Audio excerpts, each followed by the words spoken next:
મારું નામ ગોહિલ મયુરી વિનોદભાઈ છે। અમારે અત્યારે સવારનું પાણીનું કનેક્શન બંધ કરી દીધું છે। પહેલા એ લોકો એમ કીધું હતું કે તમે રિનોવેશન કરાવો। અમે રિનોવેશન માટે બધા માની ગયા હતા, બધું થઈ ગયું ને અત્યારે આવીને પાડવા માંગ્યા સીધા, તો એમ થોડી તમે કરી શકો એમ। અને અમારે દસ્તાવેજ વાળા મકાન છે, મફતિયું નથી અમારે। અત્યારે રજૂઆતમાં એવું કહે છે કે દિવાળી સુધીનો ટાઈમ છે, ત્યાં સુધીમાં તમે કરાવી લો। ઈ સરકારની અમારી પર મહેરબાની કે અમે કરાવી લેશું। હા, ઈ અત્યારે કીધું છે તો હવે બધા અમે રિપેરિંગ કરાવી, અને પેલા બધા કરાવવા રાજી જ હતા। અને અમે અત્યારે જે પાણીનું કનેક્શન કાપી ગયા છે બરોબર, તો અમે એના વેરા ભરી છે। અમારી પાસે બધી પહોંચ છે, તો તમે કઈ રીતના પાણીનું કનેક્શન અમારે કાપી શકો?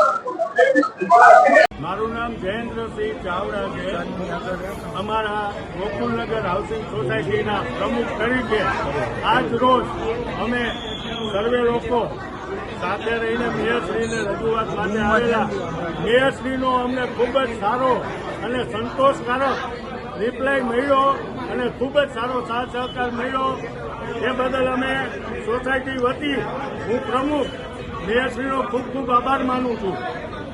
જર્જરિત બિલ્ડિંગ છે, શું છે ત્યાં સમસ્યા? ત્યાં અમુક જર્જરિત બિલ્ડિંગો છે જેની અમે અગાઉ ચર્ચા કરી ગયા હતા।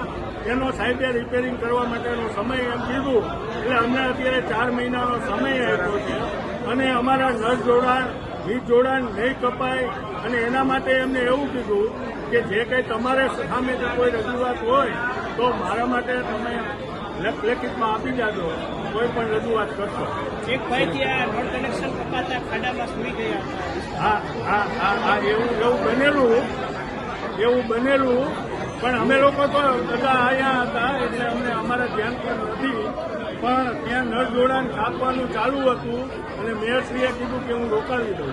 હવે ત્યાં કોઈ સમસ્યા સર્જાશે, બિલ્ડિંગ છે પડશે કે કઈ જાનહાની થશે, જવાબદારી એ તો રહેવાસીની જવાબદારી હોય, એ તો સવાલ જ નથી। અને એના માટે બોર્ડે જવાબદાર હોય, કારણ કે બોર્ડના મકાનો છે, એ મેયરશ્રીએ એ ધ્યાન દોર્યું અને આવી સુપ્રીમ કોર્ટની ગાઈડલાઈન છે। ઓકે।